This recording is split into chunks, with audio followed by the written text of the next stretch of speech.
I'm just going to share this. I'm also just going to make sure that I've got my computer sound sharing. Right, everyone, I don't know why I'm asking because you can't all tell me, but hopefully everyone can see this. We good?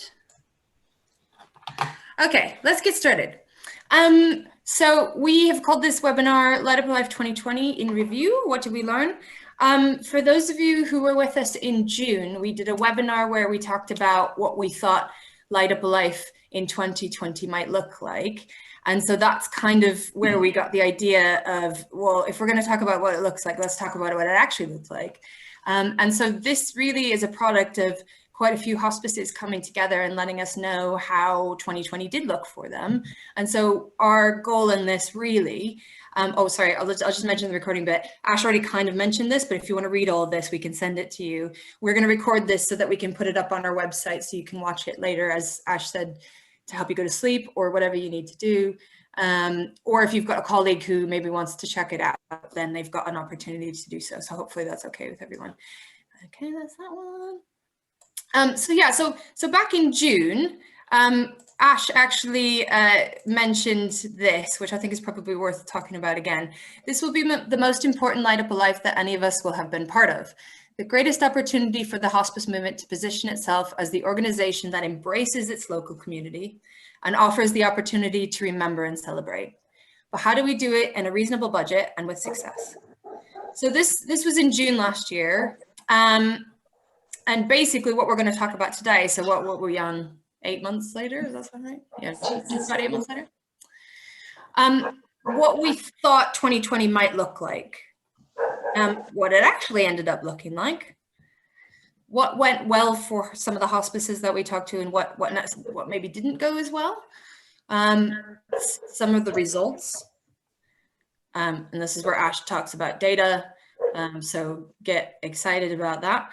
And then our thoughts for this next year. We're also going to have a little bit of a Q&A. We've had some questions in already from some of the hospices that we've been talking to. If we don't happen to address your question at the end, we're going to try to go through this as quick as we can so that we have lots of time for questions. But if we don't mention your question, please do just drop us a line and we can have a chat about it. This isn't to say that we know everything, because we don't. We know lots of stuff, we don't know everything. But if you've got something you just want to sort of soundboard it out, then just drop us a line. Okay, so back in June when we did this webinar, we basically said, we're Pebblebeach Hospice, and here's what we're planning to do in December, okay? So just to run you through what those things were, we talked about audience first, as we always do. So who's going to get this communication from us? Who are we going to talk to? And for us, the warm mailing, we decided we were going to mail everybody. We were going to change our privacy policy, which may have been to cut people off maybe at 5 years, and make sure that everybody could get this communication from our hospice. The other thing that we talked about was maybe reaching out via a cold mailing, so maybe possibly a door drop. And that was because when we talked about this originally, we were thinking about this being the opportunity for us to embrace the community, as Ash mentioned in that last slide. And so the only way we could really do that is to go out to them and tell them what it is we were doing and ask them to participate if they'd like to. So cold mailing was an option for us. And then we actually, I remember in the webinar, it's funny because back in June, obviously we didn't know a lot of stuff that we do now. And there was a point at which Ash said, don't think we're going to have a live event. I think probably what we're going to do is live stream. And I guess in a sense, he was right. For most of the hospices that we talked to, that is the thing that ended up happening, because we weren't able to have Light Up a Life in person. That isn't to say that some hospices didn't do a live event, some did, but obviously that came on with a lot of work and preparation and organization. We said we were going to have a massive tree that we lit up, local dignitaries. I think Adele was mentioned because obviously she'd like to come to our event and sing. I can't remember who else you said. Steve Coogan, that's who the other one was. Maybe looking at faith leaders and making that event in some ways more accessible to more people. And then we also said that we want to capture names however we could to be able to display them during our event.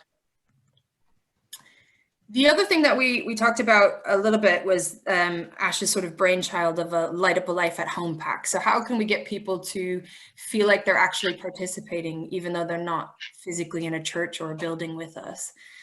So that Light Up a Life at Home pack was going to have a candle in it to light at the same time as the tree got lit up. It was going to have hot chocolate, maybe tea. The last thing that we considered was how can we capture online donors? So if we were going out to this cold audience, and cold doesn't necessarily always mean maybe a door drop, maybe it means online stuff. How are we going to capture people's names and maybe photos and their messages of hope and love to the people that maybe they've lost recently or in the past? So we wanted a way to capture that. So we went out to the hospice community and asked people to very kindly send us answers to questions about what happened this past year. And this is a compilation really of some of the results. So this is the sort of trend that we saw across the board. Generally slightly larger mail files this year. So maybe some of that changing the privacy policy, maybe just going a little bit wider to make sure that people who didn't have the opportunity in the past had the opportunity this year to come and celebrate with us. I'd say about 20% of hospices that we talked to responded saying that they did a door drop or they did partially addressed mail. And I think pretty much across the board, and I mean, we can talk about this later on, those hospices that trialed a cold had a pretty good response to cold. Normally what we would say is we think about it as a marketing piece. We think about it as something that we're going to spend money on, but we might not necessarily make it back. So what ended up happening with the hospices, this 20% of hospices that ended up trialing it, is that they did make the money back, and then they also made a profit in most cases. So that's a really positive and encouraging thing for us to take forward into next year. Live stream event and accessibility. This was a big deal. I'd say pretty much maybe 3/4, maybe 80% of the hospices we talked to tried a live stream event and reported mostly a positive response. And we'll get a little bit more into that as we go along. The hospice at home pack, around 40% trialed this. And again, we'll talk a little bit more about how they found that. But the general consensus is that everybody really loved it. And then the online engagement piece. So just talking about online dedications, quite a few went out with a bigger social media campaign. Quite a few had a dedicated event page, so something through maybe VisuFund or Mintbox or something like that. And all of those that mentioned this saw over 100% increase in income on those platforms. And we're not talking about millions of pounds here, but what we are talking about is a lift in the people that were donating through those platforms.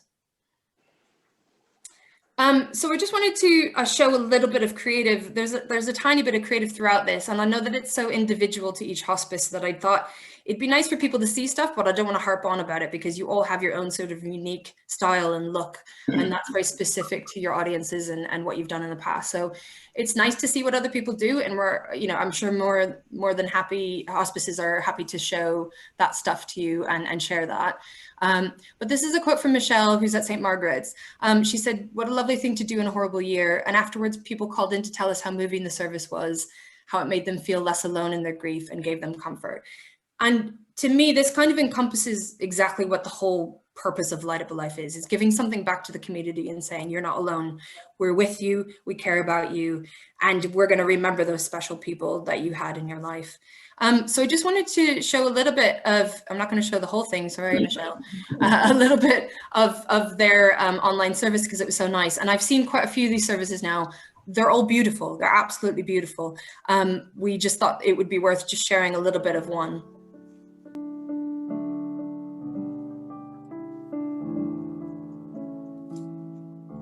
See on my tiny screen.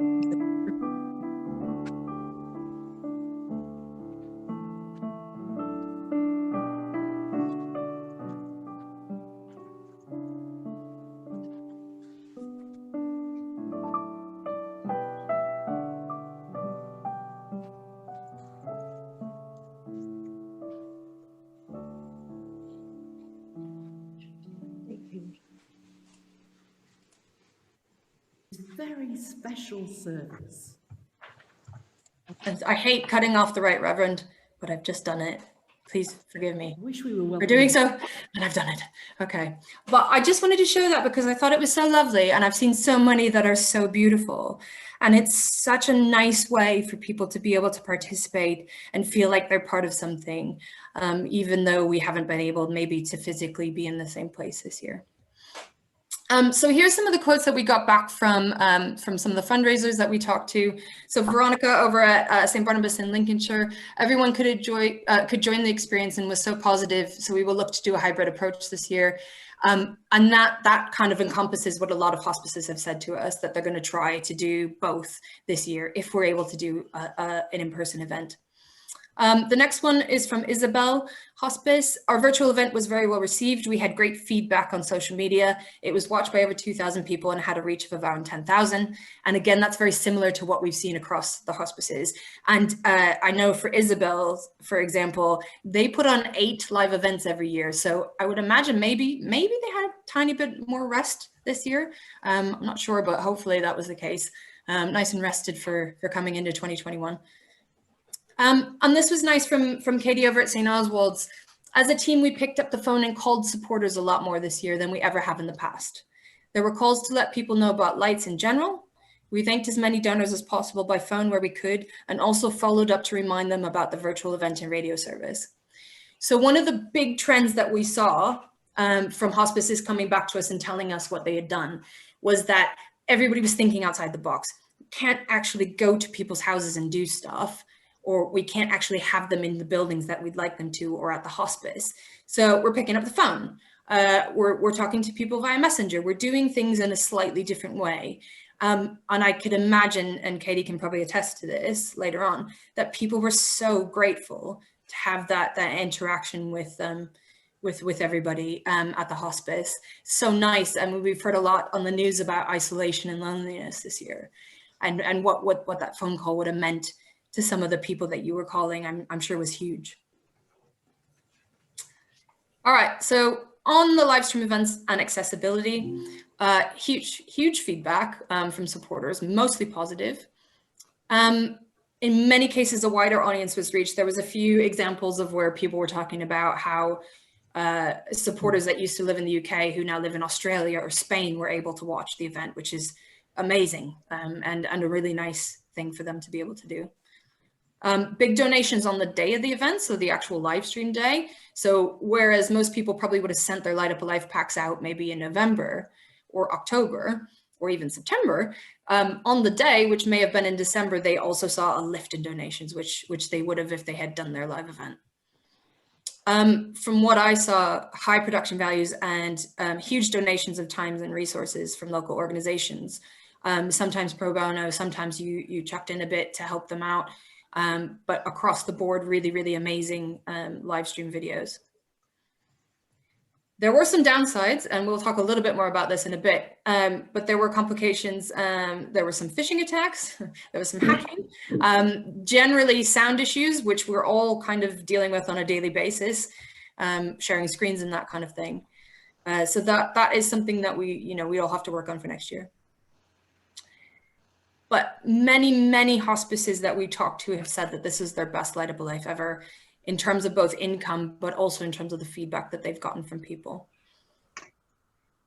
All right, so I just wanted to touch briefly on the hospice at home packs and donor care. So as Katie mentioned from St. Oswald's, the picking up the phone thing that happened was a bit of donor care that I think sometimes gets left by the wayside and is super important, especially in this year. This is Birmingham St. Mary's Light Up a Life at Home pack. So you can see they sent a little Christmas tree that you'd pop out and then put together. And they had a little candle. They also had hot chocolate. And these were sort of universally revered by everybody who got them, which was lovely. So what are the pros of doing this kind of thing? So Light Up a Life at Home pack or a pin badge or something like that. Positive feedback. Everybody loved it. The hot chocolate went down very well, apparently. That was a thing. I don't know, chocolate. Shared photos of donors online using the candles, etc., which then hospices had content to be able to share out, which was lovely. There was one hospice that reported that the volunteers actually delivered these packs. to people's houses. And again, a little bit like the phone situation, I can only imagine how welcome that would have been to the people who were receiving those. And obviously all COVID safe, but how lovely to have somebody turn up with that beautiful box on your doorstep and just to say hello. There were some downsides. There was a lot of time and effort and money that went into these packs. I don't think that's wholly a bad thing. You know, with every kind of mailing where we're just saying thank you and please participate with us, there's going to be that. But obviously everybody's at home, and that coordination was probably extremely tricky this year. Maybe not on par with actually organizing a live event, but I'm sure it had its own challenges for everybody who was working on them.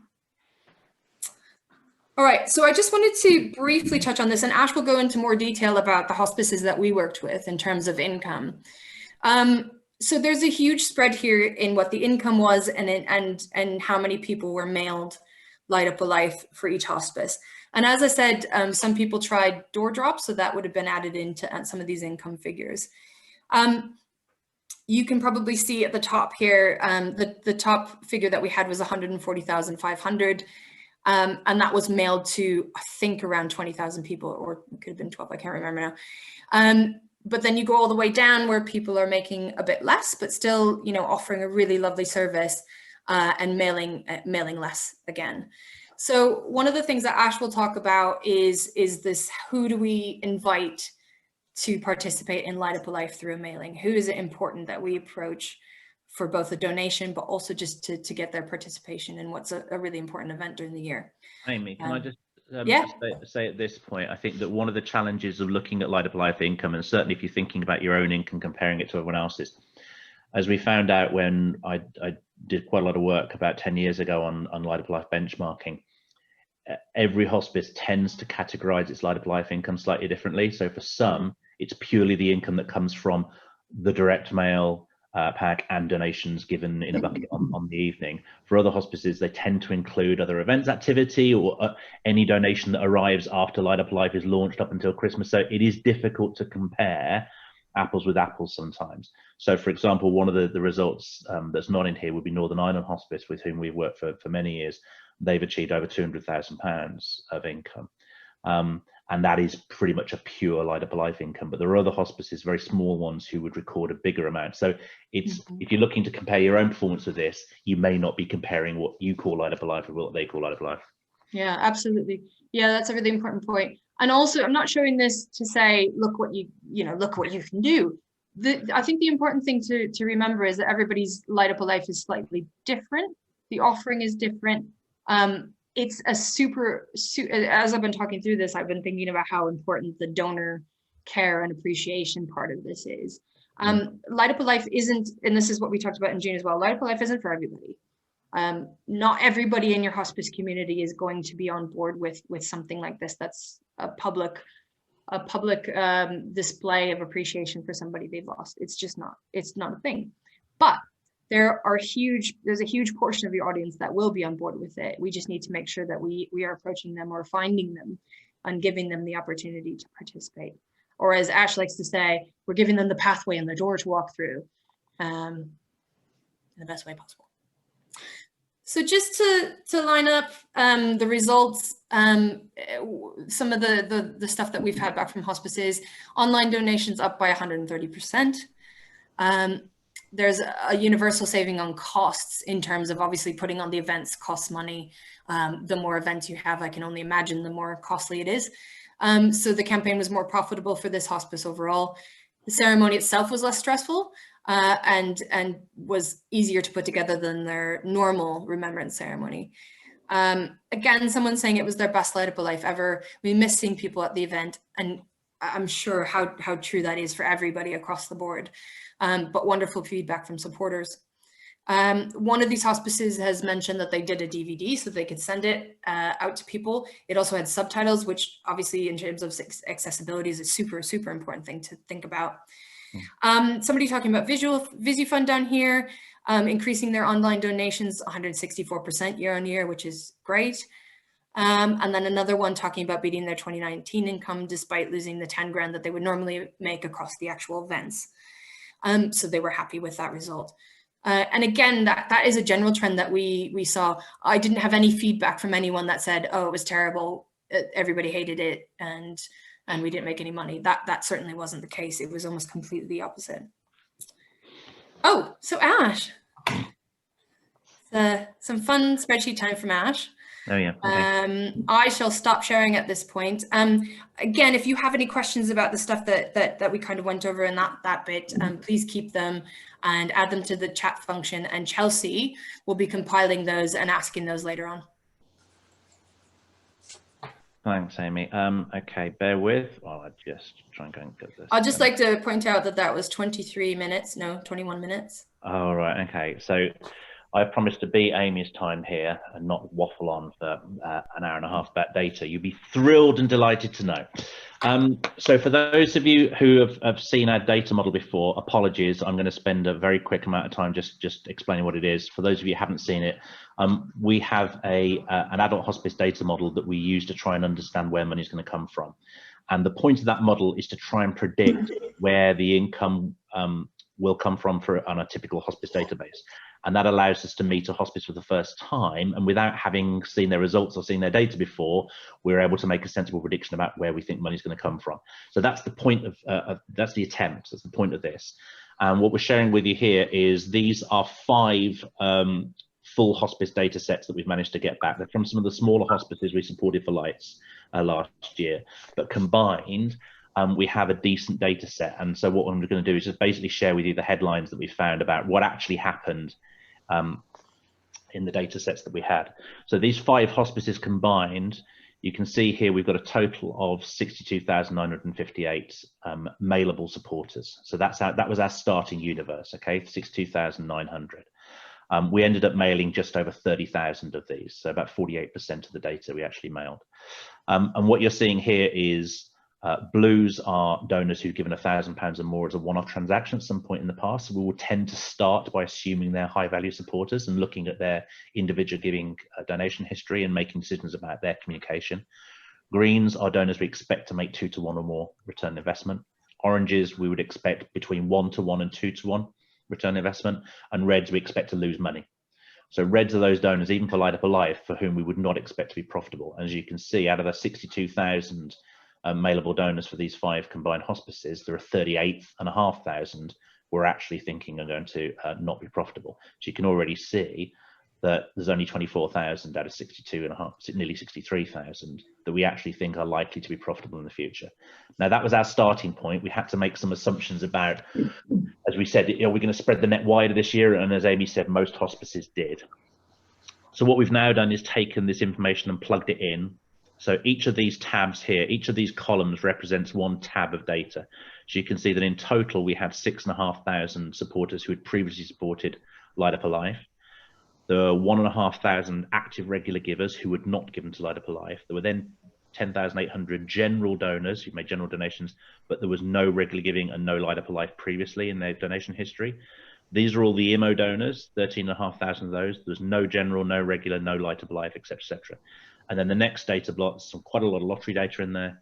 And then the next block will be coming down to events data. And we did pick up some events data, and we'll talk you through the results of those, okay? So just to say, this is quite a full-on spreadsheet. I'm not expecting that you're going to understand, remember all of this stuff, okay? Any questions that you've got, please do come to us afterwards. I'm happy to explain any detail on this. So this is us making our predictions here. So let's pick these donors here as an example. So out of our 5 data sets, there were 43 donors within this data set who had given in the last 12 months when we took the data for Lights. They'd only ever made one gift. It was a Lights gift itself. And their giving levels between 20 and 49.99. And we were predicting a 30% response rate, and we were predicting an average donation of £24.50, okay? What we actually saw was nearly 28% response rate and an average value of 47.83. Now, overall, for these group of supporters here, we're predicting, as you can see, a response rate of 30%. If you actually average out what happened, it comes in at just over 29%. So the first learning point is that the predictions that we were making broadly are accurate, in that the money has come in from the donors we expected it to come from. What we have found, I'll talk you through the findings in a short while. Some are slightly down. There are some pleasant surprises in here. Ultimately, these hospices raised significantly more than they'd ever raised before, and more than our model was predicting. Someone needs to get the door. But more than our model was predicting. But what it gives us is confidence and understanding that when we look at data and we make estimates and predictions about what we think might happen broadly, it worked according to how we were suspecting. So you can see here, these are the people, for example. We look over here. These guys are the supporters that had only ever given once. They've given to Light Up a Life, but their only gift was between 2 and 3 years ago. So we included them, but you can see we're expecting a 7.5% response rate. Now, again, if you average that out, it's about right.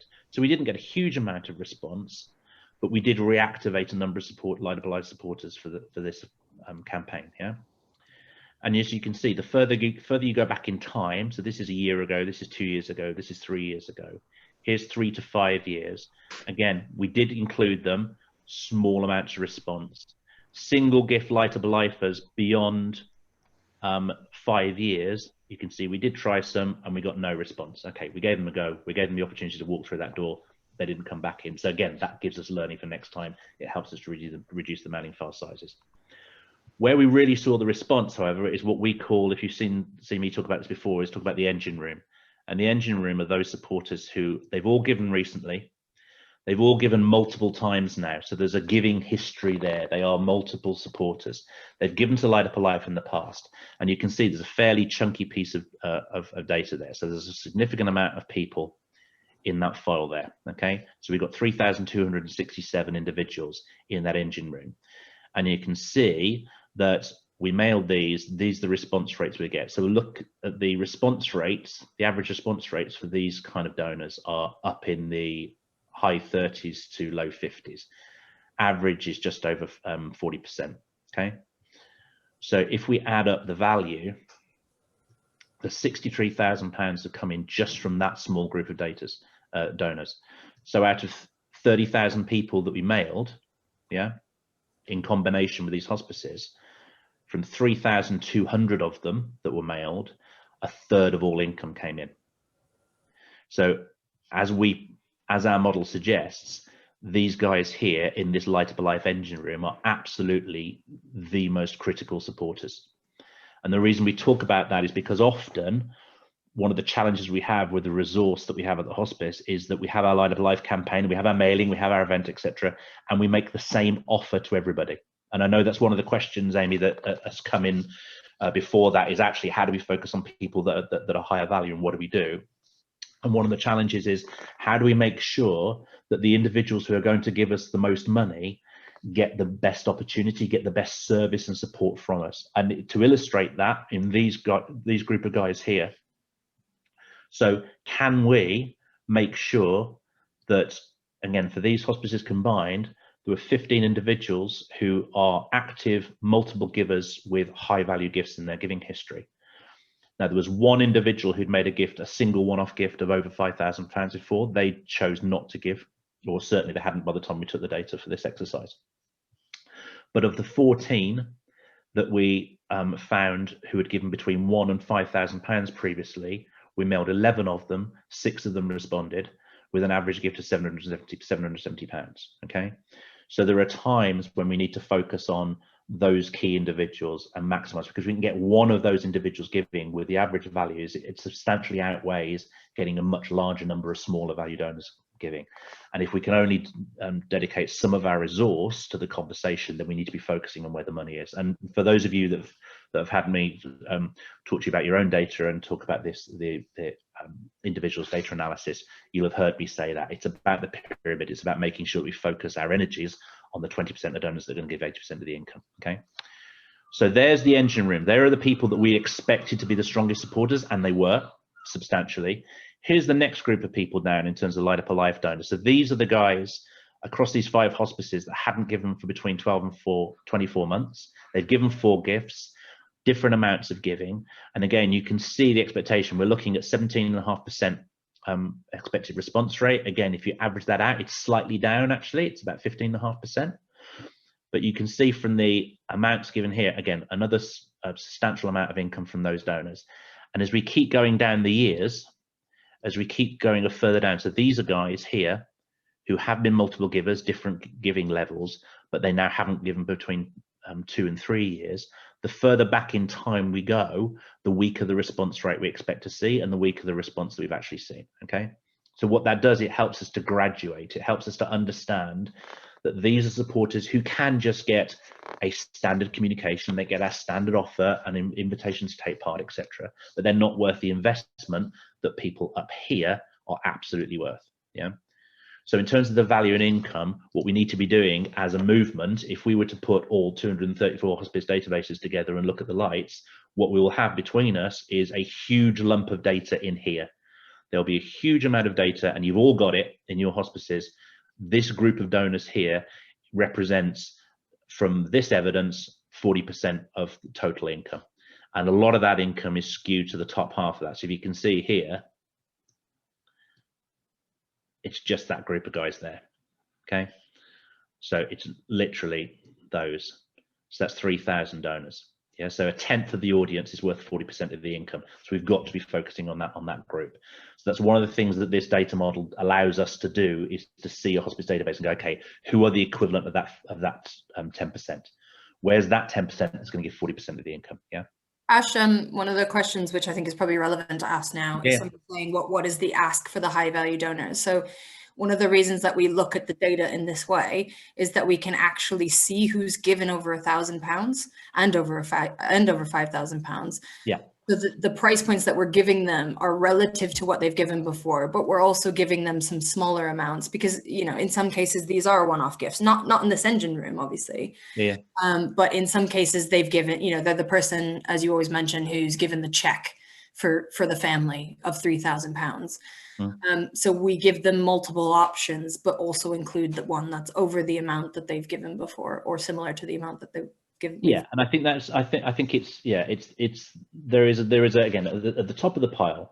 So we will all have those individual donors that I'm sure you would look at your own database and you would say, I know my best 3, 5, 10, 20 donors. I know who they are, I know how they give, I know when they give, I know why they give, and I'm going to have a personal conversation with them as much as possible.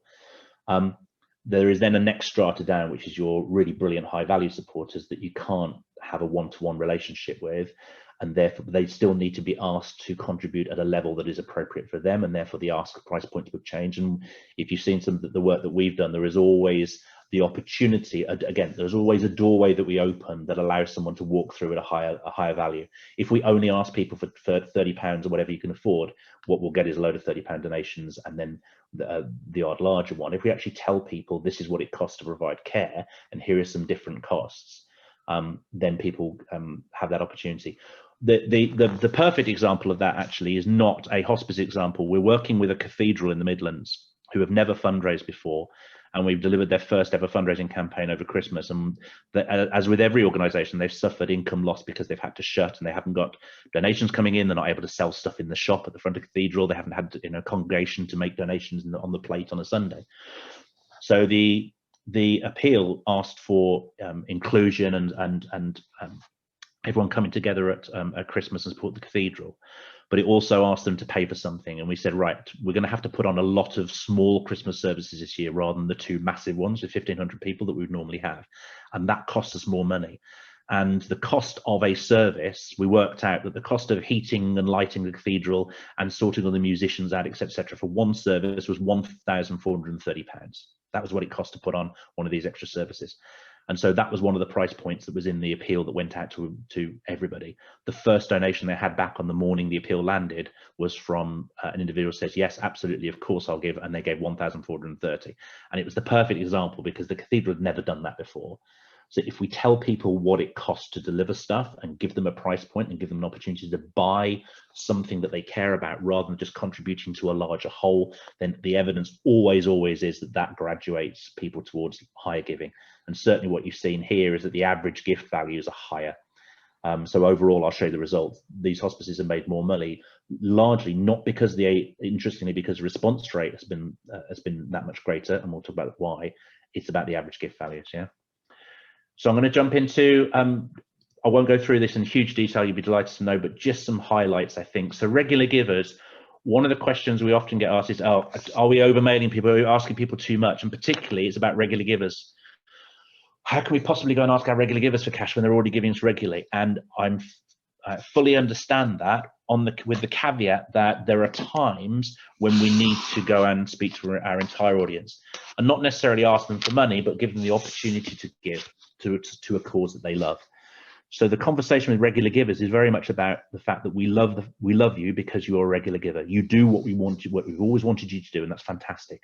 However, in this unique situation, we wanted to give you the opportunity to do something on top if you chose to. Now, we would normally expect something like a 5% response from regular givers. Actually, it was much higher than that. And the amount of money that we were expected to make from regular givers, we've actually managed to get 3 times as much. So again, by giving regular givers the opportunity to engage, rather than making a direct ask, we need you to give a donation, you're a regular giver, we recognize that, we love you for your support, we wanted to give you the opportunity to engage in this as well. How do you feel about it? Regular givers are supported. So a very positive response from regular givers, and also from cash donors as well. So although you can see here, a lot of hospices get cash donors. So these guys here, for these 5 hospices combined, these are cash donations. So they've come in as normally a gen code. Yeah, you will all have your own versions of coding that you use in your databases. But basically, these are gifts that have just turned up. The vast majority of the time, these are actually IMO gifts. They just haven't told you that they're IMO gifts. They've just sent a check-in and there's no explanation why, but the motivation is usually IMO.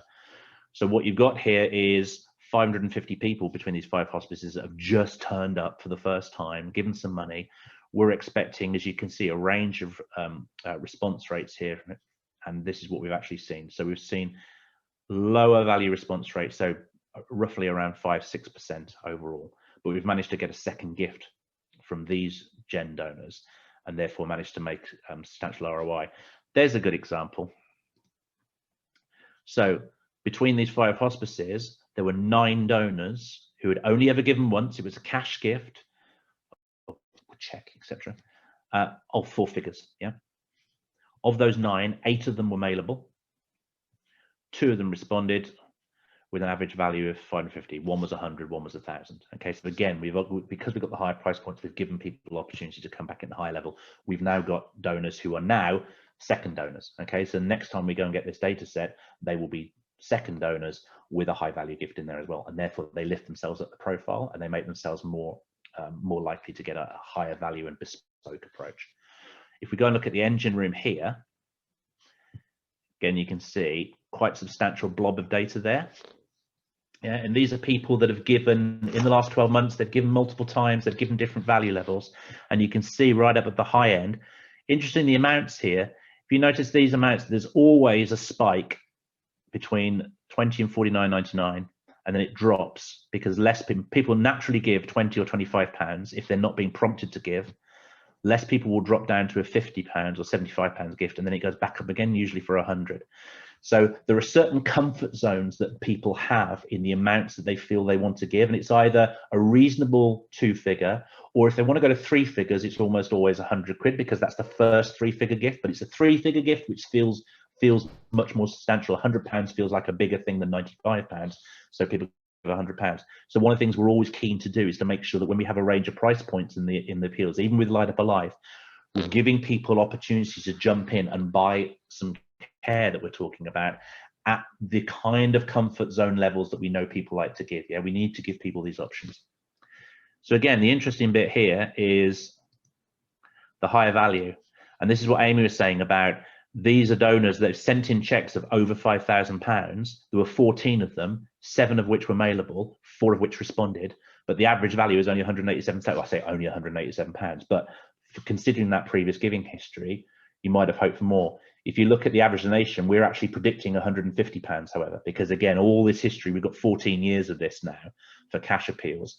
We know that the vast majority of guys in here that look like they've given many thousands of pounds. Quite a few of them will be collections, family collections that a particular individual has happened to round up and send a check in for, or it'll be an events participation, sponsorship collection. Again, they've rounded it up. So it's really, really, really crucial that when we start looking at these guys here, particularly for lights next year, we can understand, and we've identified on the database, these are individuals that we are confident have given a donation of their own money of a substantial amount. And therefore that indicates they're capable of doing so again in the future, which means we start giving them special attention. Yeah. So just quickly on down, you can see the blocks of data for the following year. So here are the cash donors that are multiple givers, but they haven't given now for between 12 and 24 months. So the response rate comes down, still reactivating a few people. There's the following year, less people reactivated again, but still reactivated. More people here, less people coming in. I thought this was fascinating. So this guy has been an amazing supporter, 4+ gifts, 4-figure gifts in their history, hasn't given for between 5 and 8 years now. There were 11 of them. One person responded with £10. You know, love them to bits, brilliant, but okay, fair enough. So what we need to do is to understand again, we've rekindled a relationship with someone who's given a higher value in the past, but actually what was that giving? We need to go and make sure we investigate that. So if you've ever had this individual's analysis from us, and if you haven't had it yet, you're welcome to it, because we offer it to every hospice in the country for free. What you'll find is we always give you the file of these individuals here. So we'll give you the donor numbers of these blue individuals where there is evidence of high value giving. And we always say, go and have a look at them on the database, because it's trying to understand that relationship. It's really important. Very briefly, I've got a couple of minutes. And Amy, I'm saying you jumped in on my time, so I'm going to subtract about 3 minutes from my total at the end of it, yeah, because I think you took some of my time, to be honest. So here's IMO. So we traditionally, as you can see, we're not expecting, look at this. So these are all the people that joined the hospice database, these 5 hospice databases last year, the first time with an IMO gift, different values. We're not expecting a massive response. We really don't expect a huge response from single gift IMOs. We really don't. And as you can see, it's about right. Yeah. The pleasing thing is, again, for these higher value ones, out of 16, we managed to reactivate 3 of them, 4 here, 15 of those, 11 of those. But we're not expecting, you can see our colors here. Reds mean these are the guys we're expected to lose money on. And these colors indicate what actually happened. So you can see we've made some profit on these single gift IMOs at the top here. We've washed our face on the oranges, but we've lost a bit of money on the reds. So we used this as an opportunity. Can we reach out and reactivate previous single gift in memoriam donors? And generally the answer is no, not really. Now, there's a caveat to this. This is a Light Up Live campaign. If we're showing you the data results from some of the emergency appeals, our nurses need your help right now, please give campaigns, where these kind of donors are included, their giving went up. And I think what that illustrates is that Light Up Alive is not just another appeal. Light Up Alive is a unique opportunity to engage people. There's only a percentage, there's only a proportion of our hospice database that will ever be interested in engaging in that celebration remembrance type event. Yeah. And therefore we've got to be careful about how we position it and the offer that we're making. If we skim down to the engine room, you can see comparative to the amount of donors there, we've only got 1,264 donors in here. We generated some good response from them, but that's because there's not many in here in the first place. If people arrive as an in memoriam donor and then go on to give second and third gifts, those second, third gifts are often coded as gen, or they'll be a Light to Life gift themselves. And in our model, as soon as you give something that isn't an IMO, that's a gen or a Light to Life, or you set up a regular gift, you jump up and you move into one of the other tabs where we expect a better response from you. So one of the challenges was, well, how do we get the response from IMO donors? And the response was, as we expected, low. Yeah. Finally, just very briefly, Eventus. This was one of the years, this is the first year that we said, okay, do you know what, we need to try Eventus here. What happens with those people that don't give? And if a donor is in the Eventus tab here, it means they've never given any money. It means the only thing they've done something they've never given. Okay. So what we've got here between these hospices is, for example, 362 people here. They've done an event. They've only ever done one thing. It was in the last 12 months. They raised different amounts of money. You can see we're only predicting. It's probably worth mentioning too. Some of those are probably entry fees. So if you these guys here, yeah. So quite often we'll see, as you can see here, and there's always a big lump of data, there's always a big lump of numbers in people that have done an event once at between 20 and 50 quid, and that's almost always because there's a mass participation event with a £20 entry fee, yeah, and what you're seeing is the entry fee. So these guys here, for example, that 169, we're expecting a 3% response rate. Actually, we've got a 7% response rate, but from 71 people, okay? So we managed to raise some money from these guys, but as you can see, we got an okay response from recent eventers, but as soon as we start going out, look at the amount that we mailed here. As soon as we start going out to historical one-off eventers, basically we got 2 people that came back out of all that data there. Yeah, out of 442 individuals, only 2 responded. Okay, so we tried it, it didn't work. What that shows is single eventers do not respond to this kind of stuff, even in this unique, extraordinary situation. It's not what they do, it's not how they give. Okay, if we skip on down finally to the engine room there, you can see there's a group of supporters there that are multiple eventers, recent eventers, etc., etc., and we've given them the opportunity to take part, and a few of them have, but not many. Okay. Now, again, we got a better response from emergency appeals from eventers as opposed to Light Up Life, and I think it's that combination of offer. How did people actually give? What are the motivations for giving? Is Light, is a remembrance celebration event the thing that they want to do?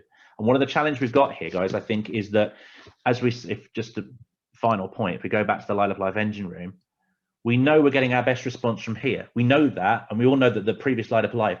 The challenge is, how do we feed this machine? Because if we don't keep engaging people and giving them the opportunity to give multiple times to become a really passionate and committed and long-standing Light Up Life supporter, then how are we going to keep people joining that club?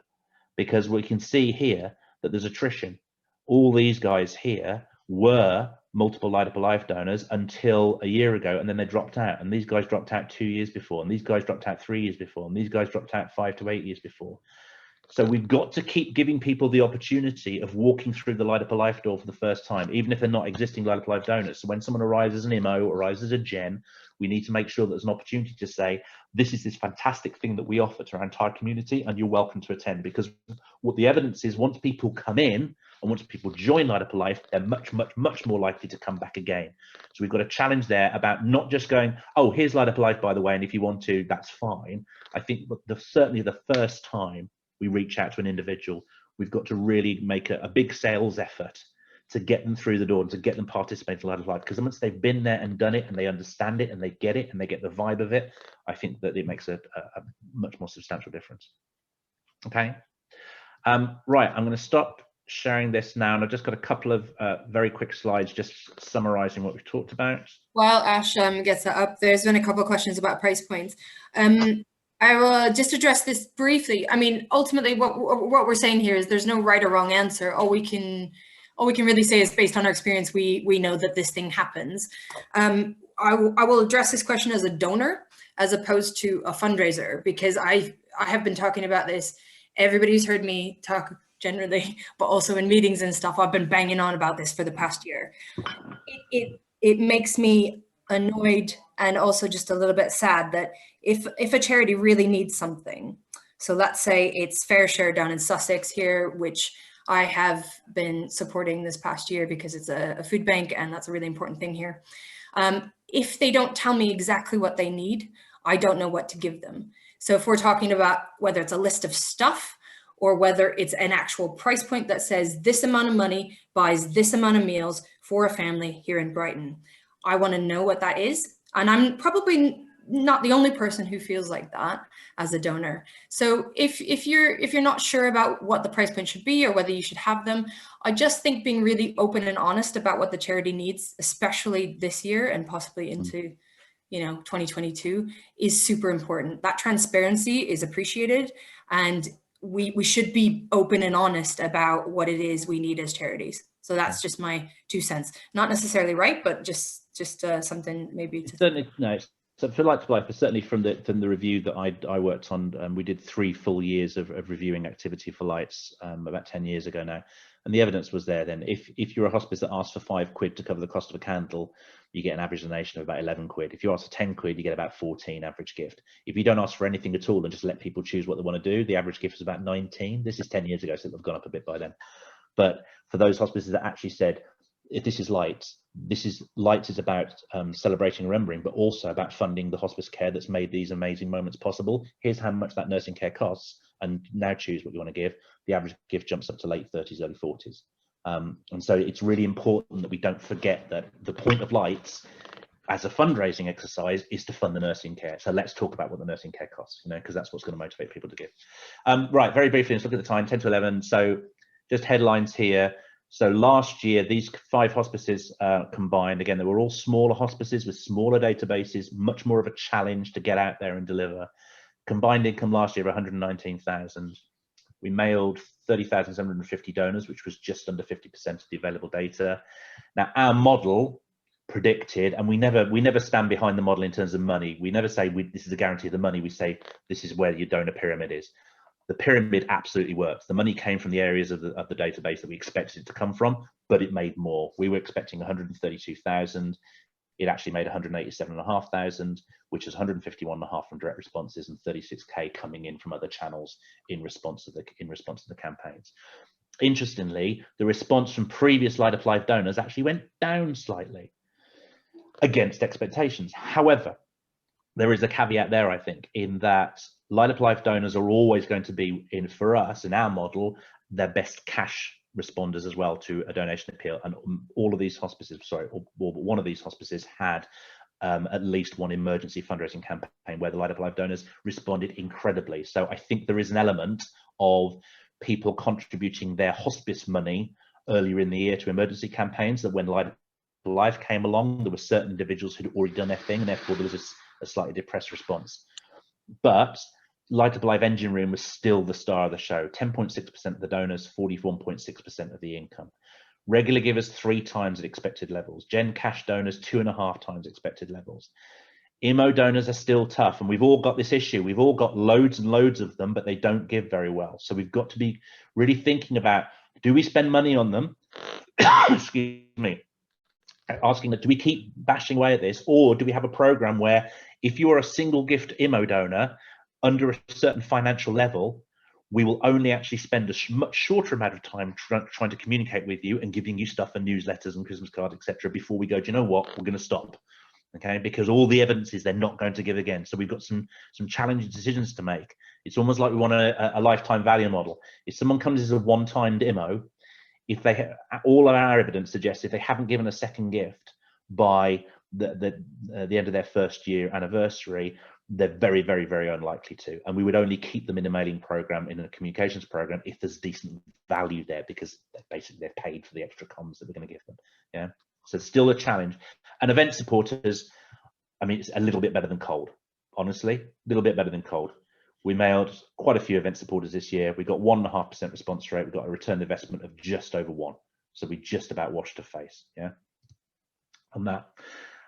Segment response. So just briefly, every hospice has different segmentation rules, and so there's no uniformity to segments, because every hospice has got, some have got emergency appeals, some haven't, some have got Light Up Life data is stored in different ways. But for each of the 5 hospices, this was their most significant, not necessarily the most profitable in terms of income, but the most interesting. So the first hospice was, as you can imagine, look at all this, it's all 2019. So those who given to 2019 Lights, and they'd given a tribute, they'd actually given the name of the individual, a 67% response rate from that group. And it's fairly a chunky group as well. Return investment 36. Second hospice is COVID update and appeal. So these guys had both, and here's what's going on. The thing that Amy's just talked about, there was an update that said, here's what's happening at your hospice during COVID. Let us tell you the challenges that our nurses are going through. And then there was an appeal.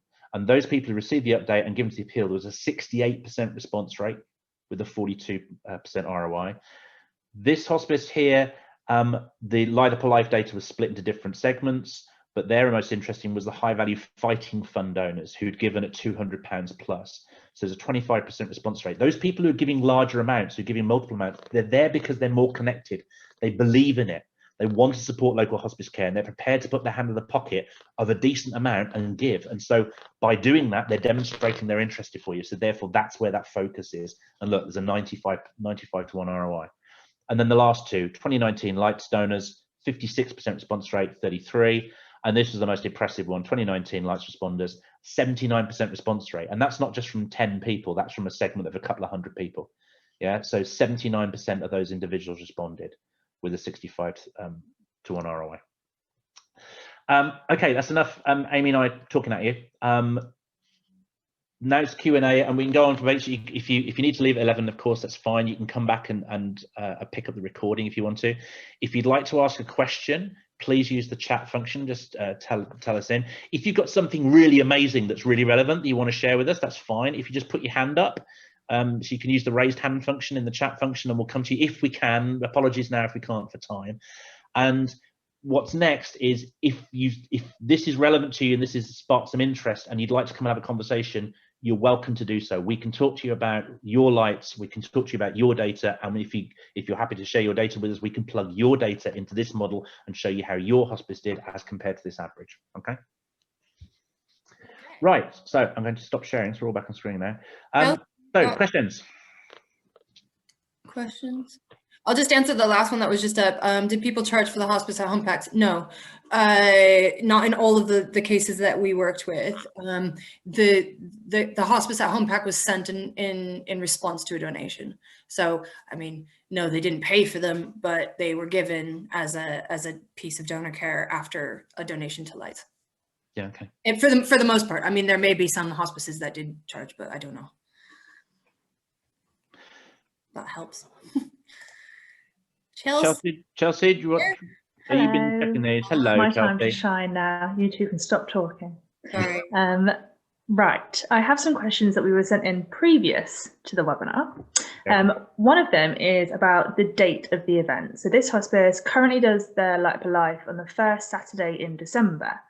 Do other hospices have experience of holding it the following weekend, and does that have an impact on income? They were thinking that maybe they'll bring it closer to Christmas because that's when people are more generous.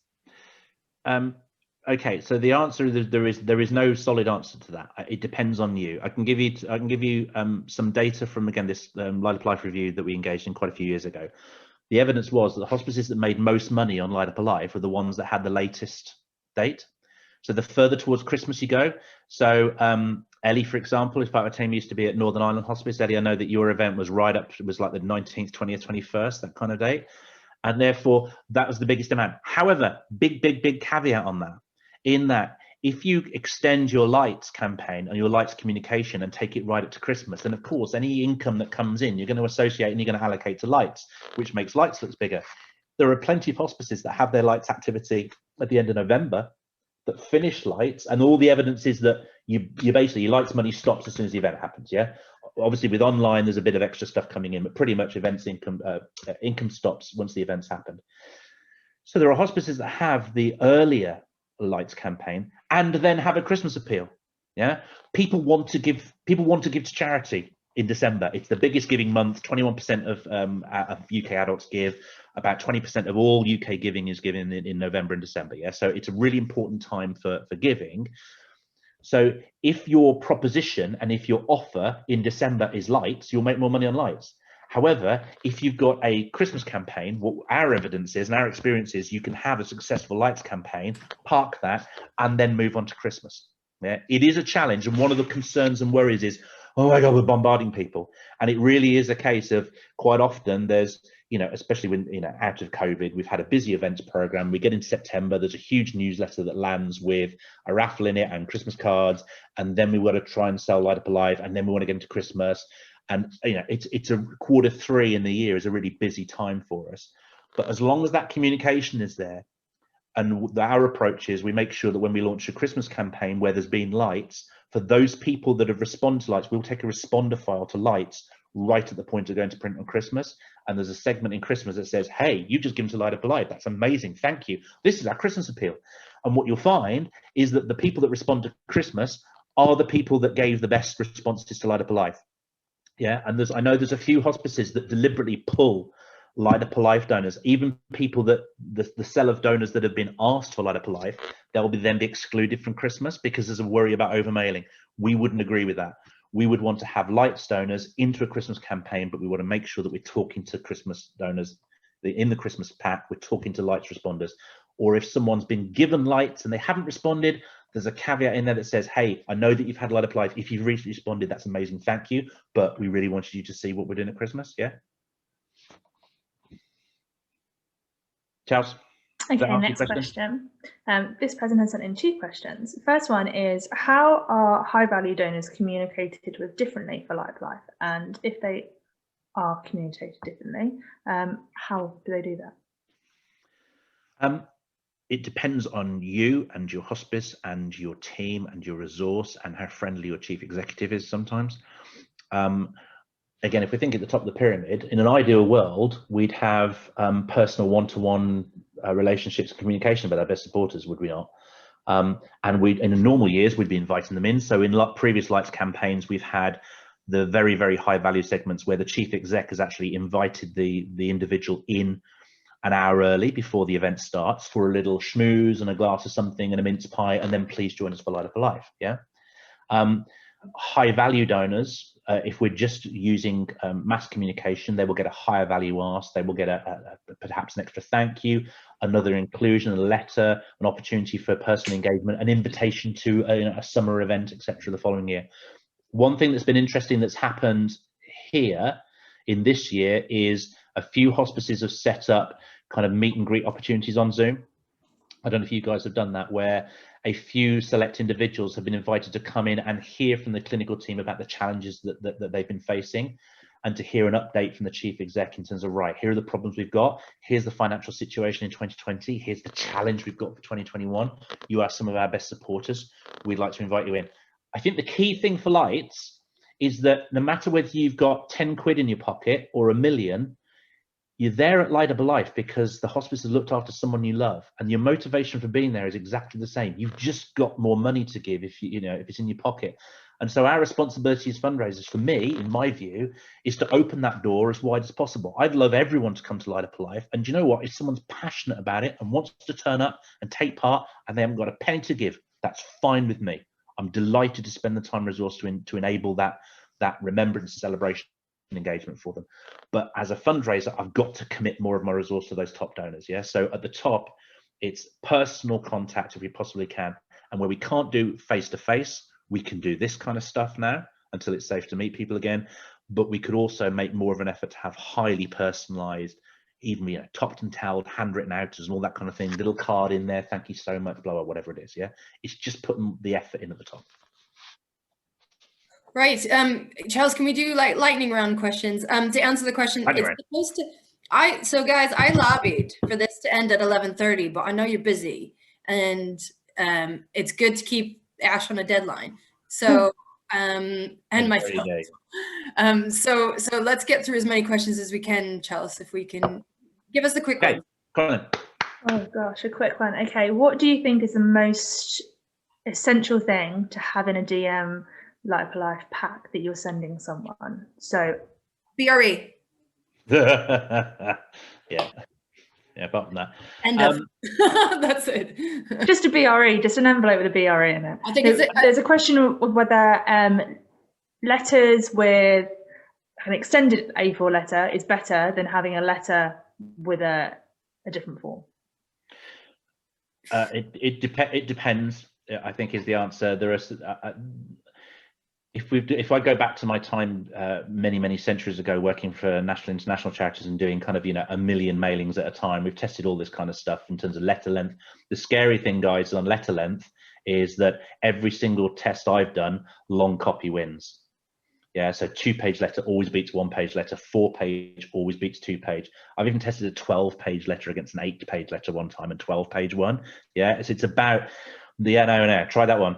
Sophie, I saw your face there. Right, okay, so yeah, try writing a 12-page Light Up Life letter. But the point is, it's about what do we need to say and what's the information. We quite like having the separate response form, as long as it still lays a personalized individual.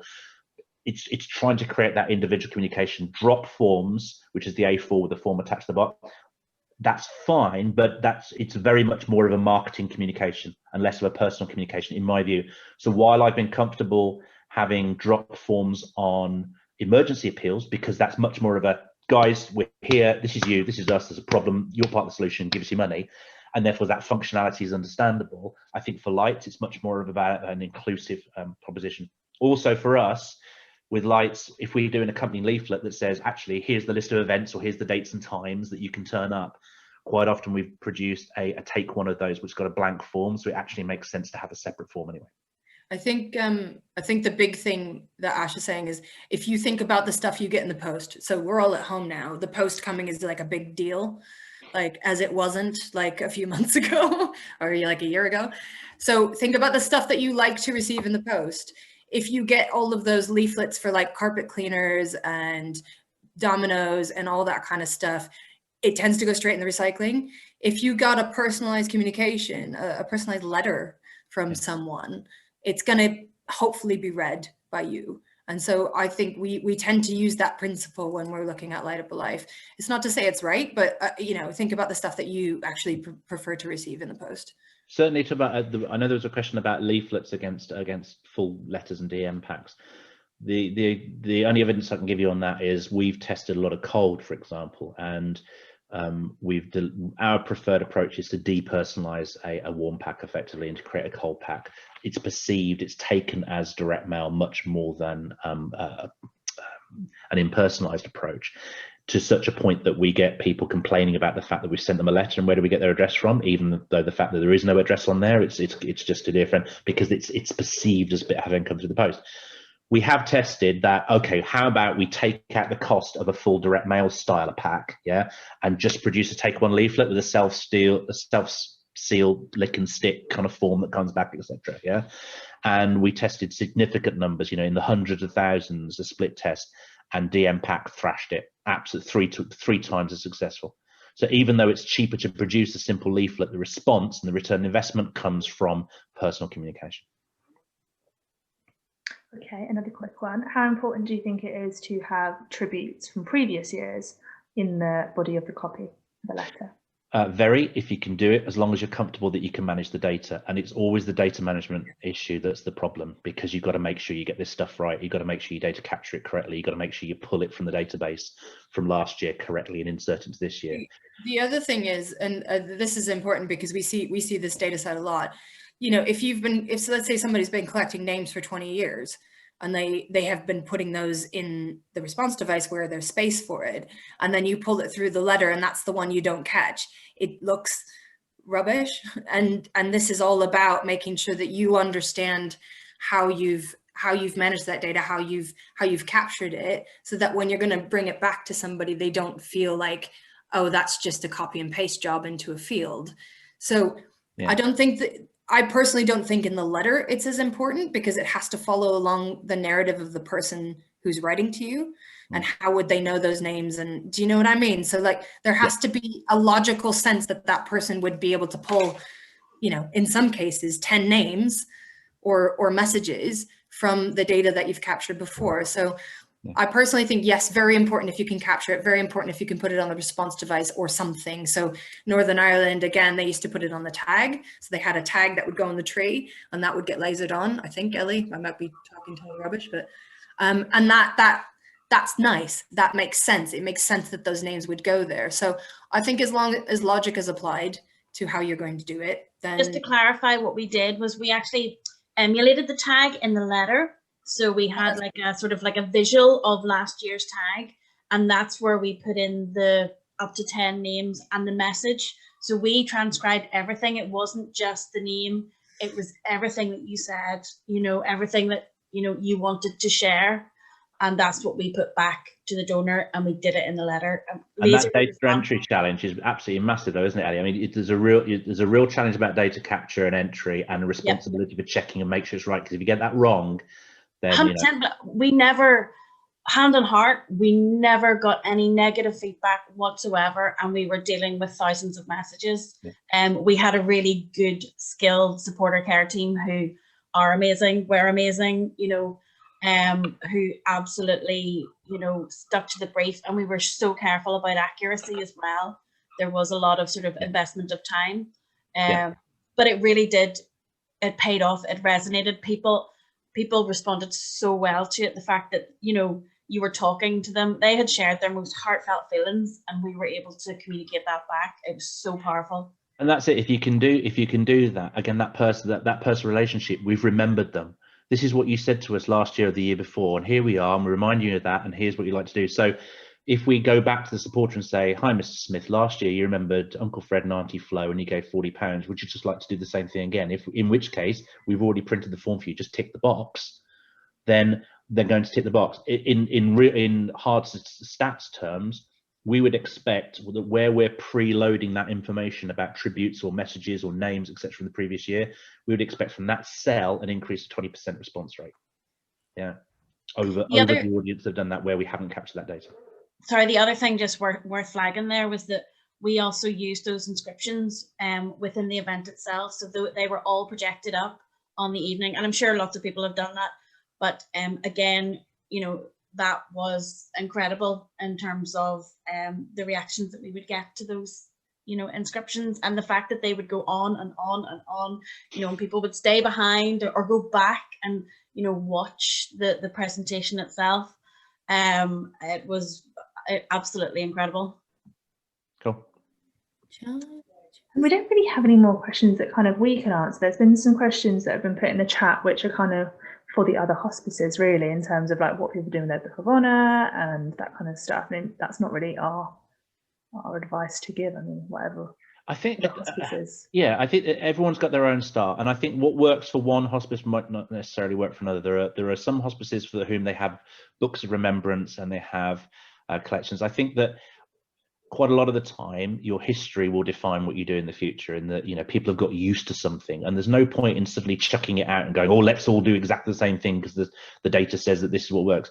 It's make it right for you. The only thing I'd say is that whatever you do, be beautiful and wonderful and magnificent with it, so it's about, we're asking people to share their emotions with us, and we're asking people to share their really deepest feelings and messages of love and remembrance to their loved ones, and we have to capture that data and deal with it incredibly sensitively and demonstrate that we're on their side with that. And as long as we do that, I don't think it matters. I don't think there's a magic bullet where a star card or there's a tag in Lincoln, or there's a star in in Northern Ireland or whatever it is. There's not a particular shape on a piece of card that's the magic bullet that will lift response. It's about what's right and what's appropriate for your supporters and what they feel comfortable with, but do it with love. So that's come with a really good question that we can end on. What are our ideas and thoughts about Light Up Life 2021?